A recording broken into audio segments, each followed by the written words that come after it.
Hello' বন্ধুসকল, আপোনালোকক স্বাগতম জনাইছোঁ মোৰ অন্য এটা ভিডিঅ'লৈ। আপোনালোকৰ মাজত আজি নতুন এটা ভিডিঅ' লৈছোঁ, যিটো ভিডিঅ'ৰ দ্বাৰা আপোনালোকে বহুতখিনি কথা জানিব পাৰিব।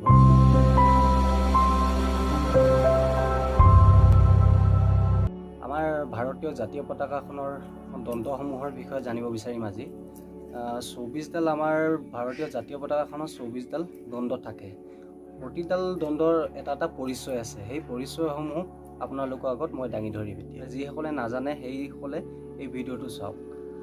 24ডাল দণ্ডৰ ভিতৰত আপোনাৰ প্ৰথমডাল দণ্ড হৈছে, প্ৰথম সংখ্যা হিচাপে আপোনালোকৰ মাজত মই দাঙি ধৰিছোঁ 1 2 3 কৈ এনেকৈ 24ডাল আছে। প্ৰথম 1 নম্বৰডাল হৈছে প্ৰেমৰ ৰেখা। আপোনাৰ যোনডাল প্ৰথম আছে, প্ৰথম দণ্ডডাল হৈছে প্ৰেম। আৰু 2 নম্বৰডাল হৈছে আপোনাৰ সাহস। আপোনাৰ সাহস দিব 2 নম্বৰডাল। আৰু তৃতীয়ডাল হৈছে ধৈৰ্য।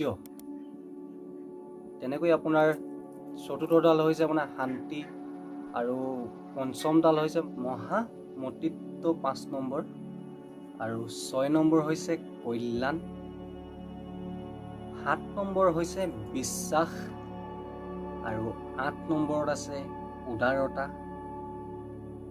9 নম্বৰত আছে আপোনাৰ নিস্বাৰ্থতা।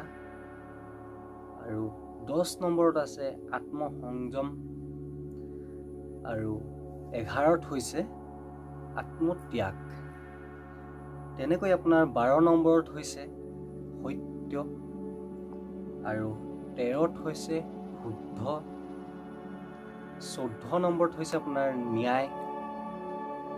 15 নম্বৰত হৈছে আপোনাৰ দয়া। 16 নম্বৰত হৈছে লাৱণ্য। আৰু তেনেকৈ 17 হৈছে নম্ৰতা। 18ত হৈছে সমানুভূতি। 19 নম্বৰত হৈছে সহানুভূতি। 20 নম্বৰত হৈছে ধৰ্মীয় জ্ঞান।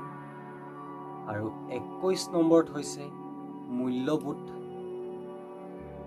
22 নম্বৰত হৈছে ঐশ্বৰিক জ্ঞান। আৰু 23 নম্বৰত হৈছে ঈশ্বৰলৈ ভয়।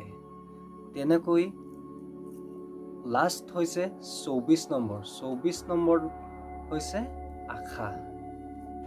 যিহেতু আমি সকলোৱে আশা কৰোঁ, প্ৰতিটো বস্তু, প্ৰতিটো জ্ঞান জনাটো প্ৰয়োজন। সেইবাবে আপোনালোকক এই ভিডিঅ'টি আগবঢ়ালোঁ, যিহেতু আপুনিও জানক আৰু আপুনি আন বন্ধুবৰ্গক জানিবলৈ সহায় কৰক। এই ভিডিঅ'টো যদিহে ভাল লাগিলে লাইক কৰিব, শ্বেয়াৰ কৰিব, ছাবস্ক্ৰাইব কৰিব আৰু মোক কাষত থকা ঘণ্টাটো দবাই দিব। আজিলৈ ইমানেই। ধন্যবাদ। জয় আই অসম।